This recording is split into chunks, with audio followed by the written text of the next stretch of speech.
For today's video, may nakita po kayong dalawang radio dyan, which is itong radio 1 at saka base radio. At saka itong nasa baba ay tinatawag na transmitter trigger, which is may relay po dyan sa loob ng assembly na yan. So, in other words, itong tatlo na to ay pwede nang makabuo ng repeater. So, itong antena na to ay papunta dito sa ating radio, which is the receiver radio natin. Pag may signal po yung masagap ang radio na yan, ipapasa niya yan dito kasama ang audio papunta dito sa ating base. Kasi itong transmitter trigger na to ay mayroon po tong relay na parang siya na rin ang nagsisilbing PTT natin. At saka may connection din po yan papunta sa mic ng ating base. So, pag may masagap na signal mula dito, ipapasa dito sa transmitter trigger natin, papunta dito sa ating base. At saka itong base na to ay automatic magtra-transmit yan. Papunta dito ang kanyang signal, ipapasa niya dito sa ating transmitter antenna. So, disclaimer lang po muna, hindi po tayo magaling sa mga ganitong gawain. Pero base po sa naunawaan ko at naintindihan ko sa mga bagay-bagay na to, parang ganito din po ang kanyang principle.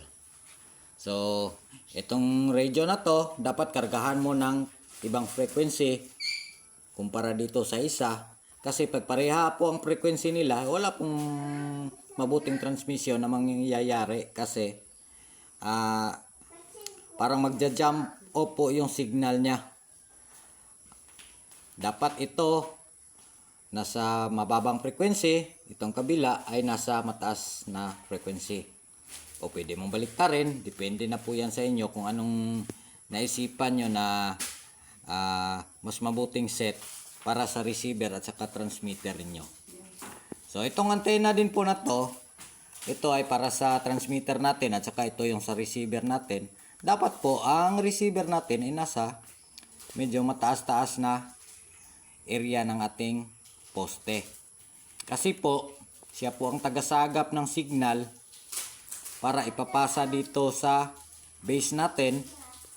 At saka itong base natin po ay siyempre mas malakas din po yung power wattage niya. So, hindi na po natin kailangan ng napakataas na area na pagkabitan niya ng sa poste natin.